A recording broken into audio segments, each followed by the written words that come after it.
네, 안녕하세요. 오늘은 영아기 보도록 하겠습니다. 자, 우리가 앞에서 신생아기까지 내용을 봤었는데요. 오늘은 이 영아기에는 어떤 특징들을 보이는지 영아기 개요부터 해서 신체 발달, 인지 발달, 그리고 심리사회적 발달로 나눠서 영아기 좀 살펴보도록 하겠습니다.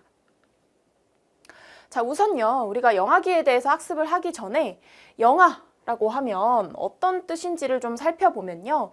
이 영아는 영어로 infant라고 하는데 in과 fant가 합쳐져서 뜻으로 말하자면 non-speaker, 즉 말을 하지 못하는 시기를 우리가 영아기라고 하는데요.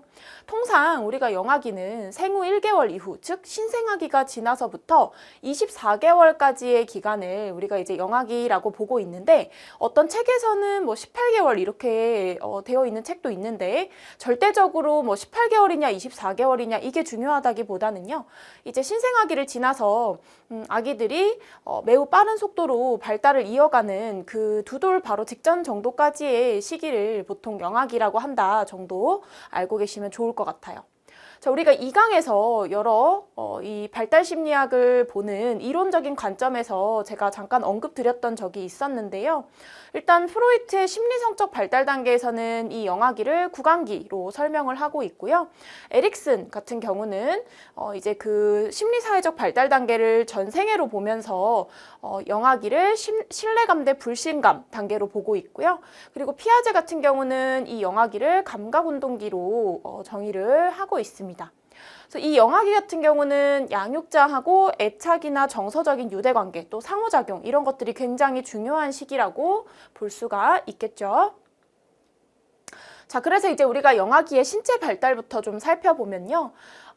앞에서 우리가 신생아기 같은 경우도 이제 아이들이 굉장히 빠른 성장을 해나가는 단계라고 했었는데요. 영아기에도 이렇게 아이들의 성장이나 또 발달이 굉장히 급격하게 일어나는 시기로 볼 수가 있어요.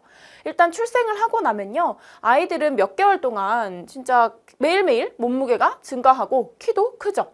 그래서 이제 아이들을 뭐 한 달에 한 번씩 본다고 했을 경우에 지난달과 이번 달에 신체 성장의 변화가 굉장히 크게 느껴지게 되는데, 일단은 우리가 이제 신생아기 같은 경우는 그렇게 예쁜 얼굴이 아니다라고 이제 지난 시간에 이야기를 했었어요. 그래서 이제 약간 꼴뚜기 같은 그런 원뿔 모양의 머리 형태를 하고 있고, 그리고 이제 머리가 굉장히 몸에 비해서 좀 큰 느낌이었었다면, 그리고 이제 막 쭈글쭈글하고 눈꺼풀도 두텁고 이제 이런 얼굴이었다면, 점점 가면 갈수록 어떻게 돼요? 머리 비율이 줄어드는 그런 모습도 보이게 되죠. 그래서 이 영아기 같은 경우는요, 점점 더 머리 비율이 줄어들면서 신생아 때는 거의 머리가 우리 전체 신장의 4분의 1이었다면요.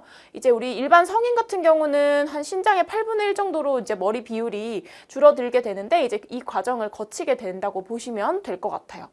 그리고 이제 신생아 같은 경우는 출생 당시에 어떤 저항이나 마찰을 줄이기 위해서 뼈가 굉장히 부드럽다고 이야기를 했었는데요.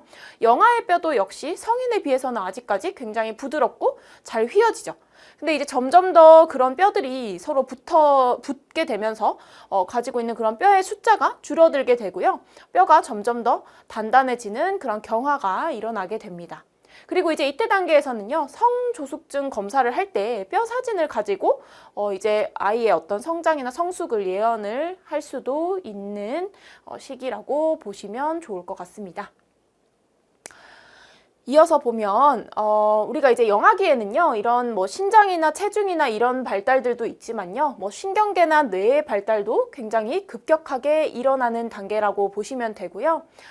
신경계 같은 경우는 이제 영아기에 급격하게 시냅스가 이제 형성이 일어나고요. 수초화가 진행이 된다 이렇게 보시면 되는데요. 시냅스 같은 경우는 이제 선생님들께서 혹시 심리학개론 관심이 있으신 분들께서는 심리학개론 책에 보시면 뉴런 구조라고 해서 이제 뉴런 구조 안에 이런 뭐 시냅스라든지 이런 형태들이 다 나와 있는데, 일단은 여기서 이 내용을 이해하기 위해서 간단하게 시냅스와 수초화를 좀 설명을 드리면요. 시냅스 같은 경우는 이렇게 뉴런과 뉴런을 연결할 때 이런 작은 틈을 우리가 시냅스라고 해요.